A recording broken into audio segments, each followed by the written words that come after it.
Hello viewers, আসসালামু আলাইকুম। আমি মাসুদুর রানা আপনাদের সাথে আছি। ভিউয়ার্স, আবারও চলে এলাম ফরেক্স মার্কেট অ্যানালিসিস নিয়ে। ভিউয়ার্স, আমি গত ভিডিওগুলোতে ডলার এবং গোল্ডের অ্যানালিসিস দিয়ে আসতেছিলাম। সম্প্রতি যে ভিডিওটা দিছি গতকাল, সেটাতে আমি শুধুমাত্র গোল্ডের অ্যানালিসিস দিছি শর্টকাটভাবে। তো আজকে আমি গোল্ড এবং ডলার নিয়ে আপনাদের সাথে ডিসকাস করব। যে অ্যানালিসিসটা করব সেটাই আপনাদের শেয়ার করব। তো দেখুন, ডলারের সিচুয়েশনটা আমরা হায়ার টাইম ফ্রেমে একটু দেখেন। হায়ার টাইম ফ্রেমে আমরা ডলারের সিচুয়েশনটা দেখতে পাচ্ছি কি আপ ট্রেন্ড, তাই না? একদম সিম্পলভাবে আমরা দেখতে পাচ্ছি আপ ট্রেন্ড। এখন এই যে এইখান থেকে একটা ট্র্যাপ করছে ডলার, যেমন এইখানে একটা কনসোলিডেশন জোন করে ব্রেক করে আপ চলে গেছে, আবার এখানে একটা কনসোলিডেশন জোন করে ব্রেক করে আপে গেছে, তাই না? তো এইখানে যখন আসছে, এইখানেও কিন্তু কনসোলিডেশন করছিল একটা সময়, তাই না? একটা সময় ধরে এখানে কনসোলিডেশন করতেছিল। তো এই আমাদের মার্কেটের যেই সিস্টেমটা কি, যে মার্কেটের ধর্মটা কীরকম, যে মার্কেট যখন এরকম ট্রেন্ডিং লাইনে যাবে, যখন আমরা বুঝতে পারবো যে ট্রেন্ডিং লাইন এইভাবে ট্রেন লাইন টেনে আমরা যখন ট্রেনিং করতে যাবো, তখনই একটা সময় কী করবে, মার্কেটটা এই ট্রেন লাইন থেকে আর আপে যাবে না, মার্কেটটা ব্রেক করে ডাউনে চলে আসবে। ঠিক আছে? এই মার্কেটটা এইভাবেই কাজ করতে থাকে। ঠিক আছে? কারণ কি, এই সাইডগুলো থেকে আমাদের স্টপ লস, তাই না? বা রিটেল ট্রেডারদের লিকুইডিটি বা যেটাই বলি না কেন, ঠিক আছে, এরকম ব্রেক করে আবার মার্কেটটা উপরে যাবে। এটাই হলো মার্কেটের ধর্ম। মার্কেট এইভাবে মুভ করে থাকে। ঠিক তেমনই দেখেন, একবার দুইবার তিনবার যখন এসে যখন ট্রেন লাইনটা আমরা টানলাম, তারপরে দেখেন এখান থেকে ব্রেক করে ডাউনে চলে আসছে, এবং ডাউনে আসছে কত দূর আসছে, হিউজ পরিমাণে এই সাইডের নিচে চলে আসছে। ধরেন এটাকে আমরা যদি সাপোর্ট জোন ধরে নিই, এটাকে আমরা সাপোর্ট জোন ধরে এখানে যদি আমরা ট্রেড প্ল্যান করেও থাকি, তারপরে দেখেন আমাদের স্টপ লস হিট করবে, তাই না? কেন স্টপ লস হিট করবে? কারণ কি, ডাউন সাইডে আছে হিউজ পরিমাণ লিকুইডিটি, হিউজ পরিমাণ স্টপ লস। এই স্টপ লসগুলো সুইপ করে মার্কেট তারপরে আবার উপরে গেছে। ঠিক আছে? তো এইভাবে মার্কেট উপরে যাবে। এই জিনিসটা আমি সবসময় প্রত্যেকটা ভিডিওতে আপনাদেরকে একটু ভালো করে দেখাই দিই, যেন যারা নতুন আছেন তারা এই জিনিসটা বুঝতে পারেন। ঠিক আছে? লস হয়, সবারই হয়, আমাদেরও হয়, যারা বড় ট্রেডার তাদেরও হয়। তবে এমনভাবে ট্রেড করতে হবে, পজিশনে ট্রেড করতে হবে যেন লসের পরিমাণটা কম থাকে। ঠিক আছে? তো দেখেন, এটা ফল দেওয়ার পরে, এখানে ট্র্যাপ করার পরে মার্কেটটা আবার আপ ট্রেন্ডে চলে গেছে, তাই না? এখন হায়ার টাইম ফ্রেমে মার্কেটটা কিন্তু আপ ট্রেন্ড। ঠিক আছে না? মার্কেটটা হাই টাইম ফ্রেমে আপ ট্রেন্ড। এখন এই সিচুয়েশনে কী করতে পারে মার্কেট ডলারে, তাই না? Up trend market. এখন আমরা একটু লোয়ার টাইম ফ্রেমে যাই, দেখি মার্কেট কী করতেছে লোয়ার টাইম ফ্রেমে। এই দেখেন, মার্কেট যেহেতু আপ ট্রেন্ড, এখান থেকে আপ ট্রেন্ড ধরছে, ঠিক আছে? আপ ট্রেন্ড ধরার পরে মার্কেটটা এইটাকে সাপোর্ট রেজিস্ট্যান্স ধরে এখন মার্কেটটা এই যে এখানে যে কী আছে, এটা গ্যাপ আছে, তাই না? এখানে একটা লিকুইডিটি আছে এই জায়গাটা, এই স্থানটাতে। তো মার্কেট এখন কি করতে পারে, সব পসিবিলিটি কী আছে, যে মার্কেটটা এইভাবে এসে এইখানকার এই লিকুইডিটিগুলো নিয়ে তারপরে মার্কেট হয় আপে যাবে, নাহলে ডাউনে যাবে, তাই না? তো এই মুহূর্তে আমরা কী করতে পারি, শর্ট টাইমের জন্য একটা কাউন্টার ট্রেড প্ল্যান করতে পারি। যেমন একটা রেজিস্ট্যান্স ধরে ট্রেড প্ল্যান করা যায় আর কি, সেল ট্রেড করা যায়। দেখুন, প্রত্যেকটা ট্রেডিংয়ের এই ট্রেড এন্ট্রির পিছনে কিন্তু লজিক থাকতে হবে, কারণ থাকতে হবে, যে আমি কেন এন্ট্রি নিলাম। ঠিক আছে?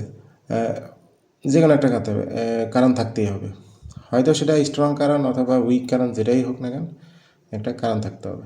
ঠিক আছে? যেমন এখানে যদি স্যাম্পল একটা জিনিস ধরে, এখানে আমি যদি ট্রেড প্ল্যান করি, কেন করব প্রশ্ন থাকবে, তাই না? এই প্রশ্নটা কেন, এই জিনিসটা থাকতে হবে ট্রেডিং এন্ট্রি নেওয়ার পূর্বে। তো কেন থাকবে, আমরা একটা জিনিস বুঝতে পারি, যে এখানে একটা রেজিস্ট্যান্স জোন হিসেবে ধরতে পারি, এই একটা কারণ। দ্বিতীয় কারণ হলো, এখানে কি আছে, লিকুইডিটি এই স্থানে আছে। আমরা জানি মার্কেট প্রতিনিয়ত লিকুইডিটি সেভ করতে করতে চলে। তো মার্কেটটা এখন এই দুইটা কারণেই, রেজিস্ট্যান্স আর এই সাইডে লিকুইডিটি, তো এই দুইটা কারণে আমরা এখানে একটা সেল প্ল্যান করতে পারি। ঠিক আছে? সেল প্ল্যানটা কীভাবে, এইভাবে আসার পরে এইভাবে এই পর্যন্ত করতে পারি, এই লেভেল পর্যন্ত, তাই না? একটা সেল প্ল্যান করা যায়। ঠিক আছে? এখন যারা বুঝতে পারতেছেন, দেখেন এই যে লেভেলগুলো থেকে সেল প্ল্যান করা যায়, হ্যাঁ, এই পর্যন্ত। ঠিক আছে? আর স্টপ লস এর উপরে দেওয়া যায়, তাই না? স্টপ লসগুলো এর উপরে দিয়ে একটা ট্রেড প্ল্যান করা যায়। আমরা আরেকটু লোয়ার টাইম ফ্রেমে যাই, 1 ঘন্টার চার্টে যাই। দেখেন, আরও ক্লিয়ারভাবে দেখা যাচ্ছে যে মার্কেটের লিকুইডিটি কোথায় আছে, মার্কেটটা কোথায় আসার চান্স বেশি আছে। এখান থেকে একটা রেজিস্ট্যান্স করে মার্কেটটা এই লেভেলের এইখানে আসার একটা চান্স আছে, তাই না? তো এই সব জায়গা থেকে যদি সেল প্ল্যান করি, তাহলে আমরা এই পর্যন্ত একটা প্রফিট নিতে পারি। এখন এখানে কথা হলো যে যখনই আমরা এখানে প্ল্যান করার চিন্তা করতেছি তখন দেখেন একটা জিনিস, এখানে একটা ট্রেন লাইন আসতেছে দেখেন, ঠিক আছে, এই দেখেন একটা ট্রেন লাইন আসছে, মোটামুটি একটা ট্রেন লাইন আসতেছে, এতটা না, তারপরে একটা ট্রেন লাইন ধরা যায় এখানে, ঠিক আছে, এইভাবে একটা ট্রেন লাইন ধরা যায়। এখন মার্কেটটা কিন্তু কোথায় আসতে পারে, এই যেভাবে এই ট্রেন লাইনের কাছে আসতেছে না, আমি যে এই লেভেলটা দিলাম এই লেভেলের কাছে আবার ট্রেন লাইনের একটা পয়েন্ট আসতেছে, তাই না? তো এই স্থান থেকে যদি আমরা বাই পজিশন করি, এইখান থেকে এই জোন থেকে আমরা সেল পজিশন করলাম, যারা সেল নিতেছেন তারা এইখান থেকে নিতে পারেন, আর যারা বাই করতেছেন তারা এই জায়গা থেকে বাই করতে পারেন, ঠিক আছে। স্টপ লস কী হবে, এর নিচে হবে, এই যে লেভেলের নিচে হবে স্টপ লস, ঠিক আছে। তো আমার কথা হলো যে মার্কেট যখনই আমরা ট্রেন লাইন ধরে ট্রেড করতে যাব, তখনই একবার দুইবার ট্রেন লাইন টাচ করে যদি মার্কেট আপে চলে যায়, তাহলে তৃতীয়বার কিন্তু একটা রিস্ক হয়ে যায় যে ট্রেন লাইনের কাছে এখানে এসে আবার রিভার্স করার। কিন্তু বেশিরভাগ সময় দেখা যায় যে মার্কেটটা এই তৃতীয়বারে গিয়ে বা চতুর্থবারে গিয়ে মার্কেট এখানে ব্রেক করে ডাউনে চলে আসে মার্কেট, ঠিক আছে। তো এই জিনিসটা মাথা রেখে ট্রেড প্ল্যান করতে হবে। তো এইসব জায়গায় সেলিং জোন, এটা কাউন্টার ট্রেড করা যায়, শর্ট নেওয়া যায় অল্প একটু, বেশি লম্বা না। যদি মার্কেটে এই লেভেলগুলো সেভ করে তাহলে এখানে এইসব জায়গা থেকে আবার বাই পজিশন নেওয়া যাবে, ঠিক আছে, বিষয়টা এরকম। তো এখন যেহেতু এটা আপ ট্রেন্ড, ডলার এখন আপ ট্রেন্ড আছে, তাই না? ডলার আমরা দেখেন আপ ট্রেন্ড আছে পুরোপুরি, একদম নিচে থেকে ডলারটা আপ ট্রেন্ড, হ্যাঁ আপ ট্রেন্ড। তাহলে আমাদের গোল্ড হবে কি ডাউন ট্রেন্ড। তো এখন সবসময় যে গোল্ড ডাউন ট্রেন্ড হবে এমন কোনো কথা নেই, তারপরে আমরা যাই গোল্ডে দেখি এই গোল্ডের অবস্থা। এই যে দেখেন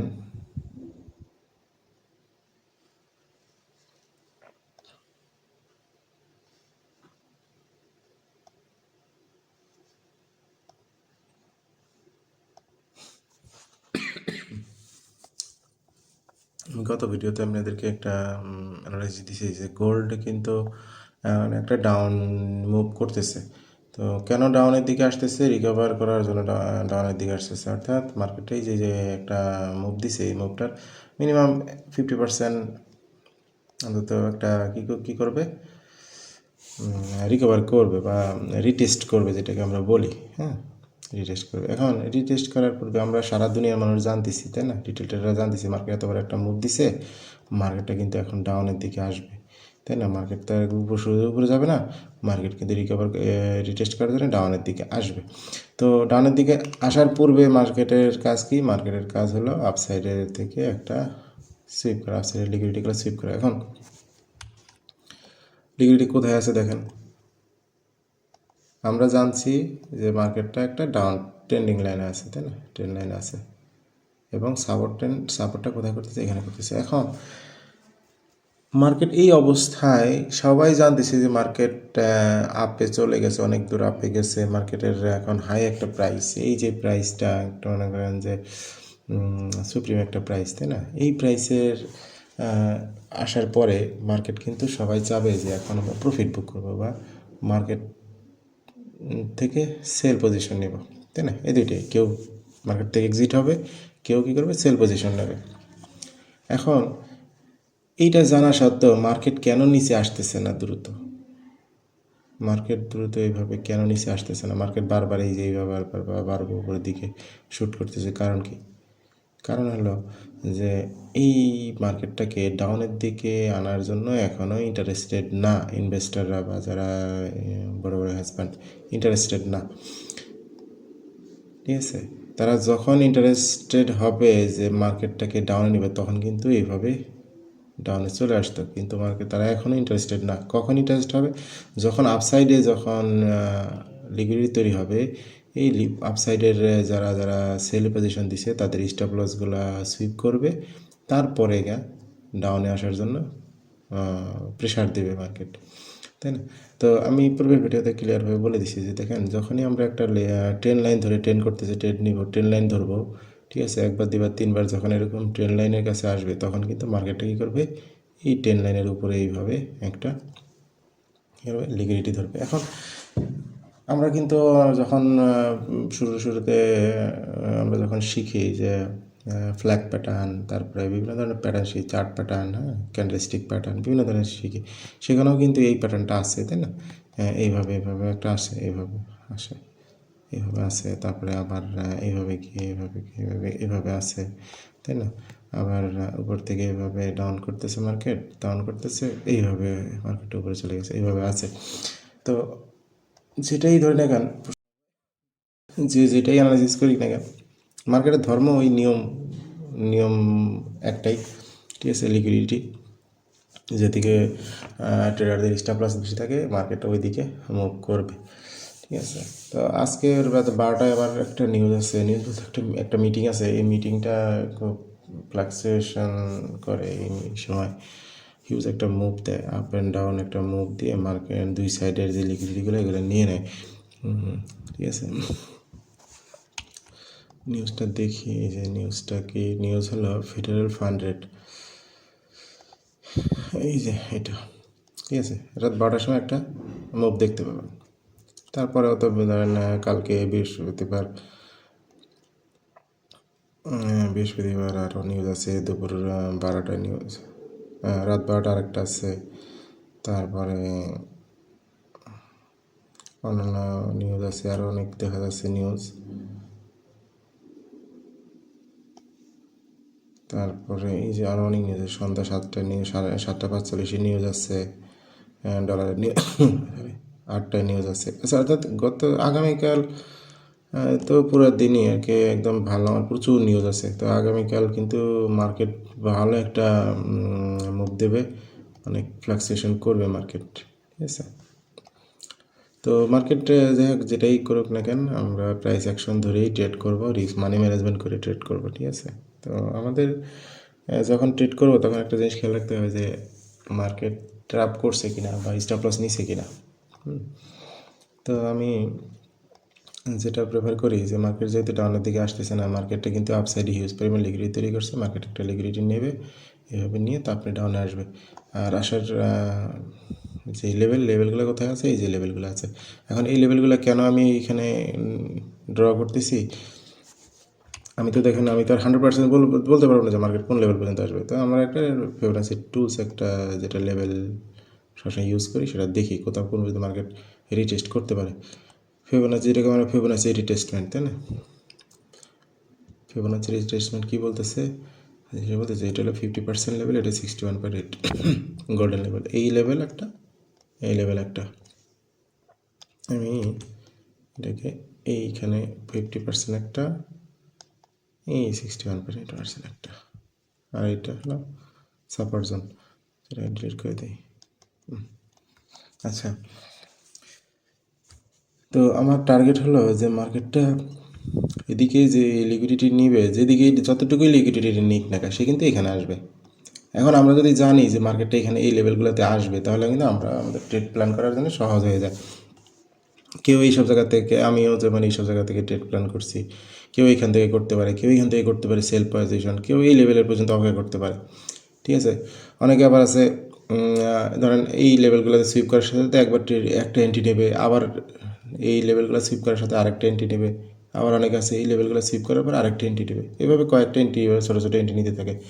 একটা সময় কী হয়, মার্কেট যখন এই যে লিকুইডিটি কমপ্লিট হয়ে যায়, নেওয়া কমপ্লিট হয়ে যায়, তখন মার্কেট হিউজ একটা মধ্যে এই লেভেলগুলোর কাছে চলে আসে, তখন তাদেরকে একটা বড় একটা প্রফিট দেখা দেয়। তবে তারা যারা এই প্ল্যানগুলো করে যায়, তাদের কিন্তু হিউজ পরিমাণ ইকুইটি থাকতে হয়, ঠিক আছে? এভাবে ট্রেড প্ল্যান করা যায়।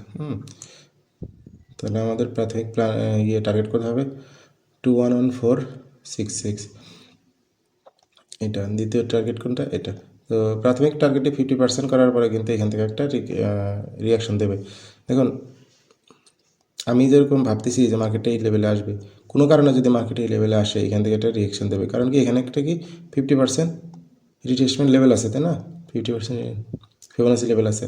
তো যখনই ফিবোনাচি লেভেল 50% এখানে আসবে, এখানে কিন্তু বায়াররা বসে থাকবে, এখানে বায়াররা বসে থাকবে বাই করার জন্য। যখনই বাই করবে তখন কিন্তু মার্কেট একটা রিয়াকশন দেবে, ঠিক আছে? বিষয়টা এইভাবে। এখন মার্কেট যদি কোনো নিউজের কারণে এইভাবে যদি হিউজ মুভ দেয়, তাহলে কিন্তু এই যে সব জায়গায় স্টপ লসগুলো সুইপ করবে, সুইপ করে মার্কেট আর হিউজ উপরে উঠে যাবে।